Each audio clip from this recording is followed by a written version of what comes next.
எங்க ஊர்ல வந்து கனரக வாகனம் ஓட்டுறவன் லாரி டிரைவருக்கு 7 மொழி தெரியும். இங்க இருந்து வண்டி எடுத்தான்னா தெலுங்கானா வழியா உள்ள போவேன், தெலுங்கு தெரியும்.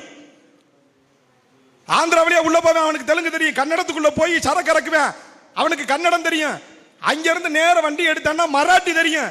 மராட்டியை முடிச்சுட்டு பீகார்ல போய் சரக்கு இறக்குவேன், பீகாரி தெரியும். டெல்லியில மொத்த வேலையை முடிச்சு விட்டு திருப்பி வருவேன், அவனுக்கு ஹிந்தியும் தெரியும். டிரைவருக்கு மட்டுமான்னு கேட்டா இல்ல, அங்க கூட போற கிளீனருக்கு அவ்வளவுதான் தெரியும். அப்பொழுது மொழி கொற்ற வேண்டும் என்று சொன்னால் ஆங்கில பள்ளிகள் வேண்டுமா? நீங்கள் ஒரு மொழியை தெரிந்து கொள்ள வேண்டும் என்று சொன்னால் ஆங்கில பள்ளி வேண்டுமா? நீங்கள் இந்தியை கற்றுக்கொள்ள வேண்டும் என்று சொன்னால் உங்களுக்கு இந்தி பள்ளிகள் வேண்டுமா? நீங்கள் நடத்தக்கூடிய பள்ளிகளிலே இந்தி புக வேண்டுமா? தேவையில்லையே, தேவையில்லையே. ஒரு தடவை கிளீனரா 1 மாசம் ஒன்னா இந்தி தெரிஞ்சிருமா? முட்டா பயல்களா, 1 மாசம் வண்டியில கிளீனரா ஒன்னா இந்தி தெரிஞ்சிடும். இந்த கொடைக்கானல்ல கடை வச்சிருப்பேன், சுற்றுலா தலத்துல 7 மொழி 8 மொழி பேசுவான்.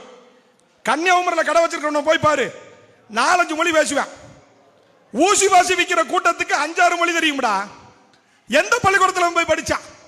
ஆனால் இவன் சொல்கிறான், மொழியை நீங்கள் கற்றுக்கொள்ளாமல் மறுத்து விட்டீர்கள் என்று சொன்னால், ஆரியன் சொல்றான், மொழியை நீங்கள் கற்றுக்கொள்ளாமல் விட்டு விட்டீர்கள் என்று சொன்னால் உங்களுக்கான வேலை வாய்ப்பு தமிழ்நாட்டை தாண்டி எங்குமே கிடைக்காது.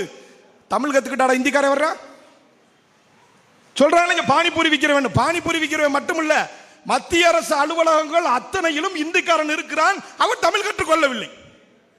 எனக்காக வேலை செய்பவன் ஒரு வங்கியினுடைய காசாளர் அவனுடைய மொழியை மட்டுமே வைத்துக் கொண்டு இதோ காசாலைகளை வாங்கிவிட்டு நம்மிடம் பணம் கொடுக்கிறான்.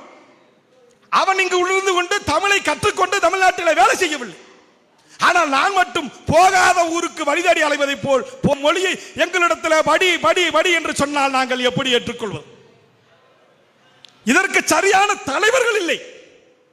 நான் சொல்வதை கூட இங்கு உள்ளவர்கள் மறுப்பார்கள். அவர்கள் தமிழராக இல்லாவிட்டாலும் பரவாயில்லை, தமிழுக்கான குறைந்தபட்ச தலைவர்களாக இருக்க வேண்டும் என்று சொன்னால் அதுவும் கூட இல்லை.